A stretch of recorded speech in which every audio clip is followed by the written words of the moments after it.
इसमें इसमें प्रीति जी एक चीज़ में और देखिए, जिस तरह से आपने बात की ना कि अगर मान लीजिए बोथ पेरेंट्स वर्किंग है, रात को 9 बजे तो उनको लगता है कि बच्चा है, हम थके हुए हैं, ऑफिस का बहुत प्रेशर है एंड ऑल दैट, घर पे आए तो बच्चा भी अपना खाए और सो जाए टाइम से, ताकि हम मी टाइम करें, थोड़ा Right. रिलैक्स हो सके एंड ऑल दैट।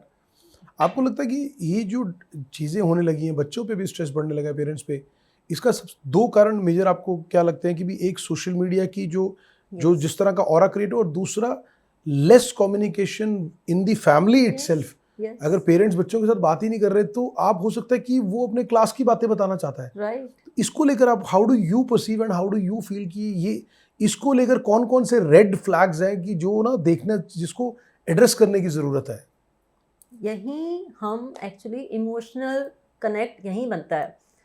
जब हम घर आते हैं, हम बच्चे से बात अपना रूटीन शेयर करें, उससे क्या होगा, उससे बच्चे को पता लगेगा कि आप कौन कौन सी स्ट्रगल से निकल रहे हो। हम एक्चुअली क्या लैंग्वेज यूज़ करते हैं, ऑफिस में बहुत प्रेशर है, मुझसे नहीं हो पाएगा, बेटे तुम अपना इतना भी काम में नहीं कर सकते। क्यों? This language is wrong. We need to reframe the words. यही हम करते हैं एनएलपी में कि हमें सीखना है हम अपने थॉट प्रोसेस को कैसे चेंज करें। काम स्कूल का हो चाहे ऑफिस का, काम काम है। क्यों है? क्योंकि मैं ही उस काम को करने के लिए परफेक्ट हूँ, तभी वो काम मुझे मिला है, तो वो मुझे करना है और इंटरेस्ट के साथ करूँगा, चाहे ना करूँ, वो करना तो मुझे ही पड़ेगा। तो क्यों ना मैं उसको इंटरेस्ट के साथ करूँ। तो मुझे अपनी लैंग्वेज चेंज करने की ज़रूरत है कि मेरे को ये काम मिला है और मैं इसको अच्छे से कर सकता हूँ। मुझे इसको करना अभी तक शायद नहीं आता था, लेकिन मैं सीख रहा हूँ। वर्क प्रेशर नहीं है, वो एक्चुअली प्रेशर है मेरे इमोशंस का कि मैं किसी से हेल्प नहीं मांगना चाह रहा, क्योंकि मैं ये सोच रहा हूँ कि अगर मैंने किसी से हेल्प मांगी तो वो ये सोचेगा कि मुझे नहीं आता और वो मेरा मजाक बनाएगा, मुझे डर है। तो फियर ऑफ जजमेंट, यस। तो ये सारे फियर फैक्टर्स, अगर मैं अपने इमोशंस अपने बच्चों के साथ में शेयर करना शुरू कर दूं तो मुझे अच्छा लगता है जब आप मेरे से ऐसे बात करते हो। मुझे अच्छा लगेगा कि आप मुझे अपने फेवरेट कपड़ों के बारे में या अपने फ्रेंड्स के बारे में बताओ। मैं जानना चाहती हूँ कि आप किससे मिलते हो, क्या बात करते हो। उससे 2 फायदे होंगे, आपको पता भी चलेगा कि बच्चा कौन से रास्ते पे जा रहा है और बच्चे की थॉट प्रोसेस आपको पता चलेगी। वो कौन सुनेगा? स्कूल के टीचर तो नहीं सुनेंगे। स्कूल के टीचर तो सिर्फ बच्चे को पढ़ाने के लिए वहाँ बैठे हुए हैं, लेकिन जो बच्चे की थॉट प्रोसेस किस डायरेक्शन में जा रही है वो तो जानना मेरा ही काम है ना।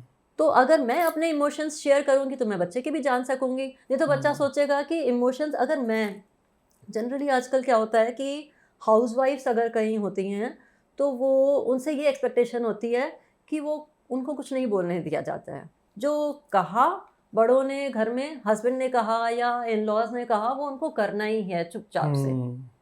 तो इससे बच्चा चुपचाप से ही सीख रहा है। बच्चे हमें कॉपी करते हैं, बच्चे हमको कहने की ज़रूरत नहीं है। बच्चा ये सीख रहा है कि अपने इमोशंस को दबाना ज़रूरी होता है। इनफैक्ट अगर डॉटर है तो वो अननोइंगली, अनसेइंगली ये सीख रही है कि मम्मी को भी नहीं कहने दिया जा रहा तो मुझे भी ऐसा ही करना पड़ेगा। तो उससे क्या इफ़ेक्ट आ रहा है कि हो सकता है वो कल को शादी करने को मना कर दे और रिलेशंस का भी गलत डेफिनेशन चले गई उसके दिमाग में। इमोशनल कनेक्ट भी नहीं बना और न तो आप बच्चे को समझ पाए और ना आप ये समझा पाए कि इमोशंस को कैसे शेयर करना चाहिए। आप उसकी थॉट प्रोसेस चेंज कर सकते थे। अगर हस्बैंड वाइफ की भी आपस में कनेक्शन अच्छी है, एक दूसरे के इमोशंस को समझ रहे हैं, तो घर का एनवायरनमेंट भी अच्छा रहेगा, सब एक दूसरे की मदद भी करेंगे टफ टाइम्स में। मैं कभी नहीं कहती कि टाइम ख़राब है, मैं हमेशा ये कहती हूँ कि टाइम टफ है, अगर हम सब चाहें मिल कर के उसको हैंडल कर सकते हैं। Absolutely. So, no days are good or bad, it's just tough times or happy. मैं Preeti ji, because you have been teaching a lot of things related to life, emotional wellness, पढ़ाई से related, मतलब what would be the best piece of advice? या अगर किसी बच्चे को पढ़ाई के बाद, कहते हैं ना, जैसे आपने बात की कि सबसे बड़ा चुनौतीपूर्ण टाइम तो वो है कि जब वो असली परीक्षा उसकी होगी, जब वो कॉलेज की गेट से बाहर निकलेगा। जब उसे ज़िंदगी के लिए, नौकरी के लिए, काम के लिए तैयार करना, जब वो पर्सनली इंडिविजुअली लोगों से डील करना शुरू करेगा। तब तक तो घर आया, पढ़ाई हुई, पेपर, उससे रिलेटेड उसके जीवन नहीं है।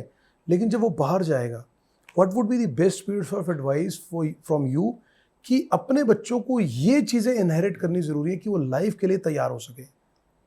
इनफैक्ट हमें इसका वेट नहीं करना है कि वो कॉलेज से बाहर निकलेगा Yeah. तब, क्योंकि जब आपकी लाइफ शुरू हो गई तभी लाइफ स्किल भी ज़रूरी है सीखना। True. Very true. क्योंकि आपका बच्चा घर से बाहर अगर निकला, चाहे वो मॉल में गया है आपके साथ या कहीं घूमने गया है या स्कूल में भी अगर जा रहा है, केजी क्लास में या प्ले स्कूल में भी गया है, तो वो किससे कैसे बात करना है बहुत इम्पॉर्टेंट है। मान लीजिए मैंने अपने बच्चे को भी एक डे केयर में डाला है या प्ले स्कूल में डाला है, वहीं दूसरे किसी मिसेस खन्ना ने भी डाल दिया मान लो, और उनके बच्चे ने, मेरे बच्चे का वो सिर्फ प्ले स्कूल है, अगर मेरे बच्चे के टॉयज़ उसने खींच करके या उसके साथ बालों को खींच करके उसने उसकी ऐसी की तैसी कर दी,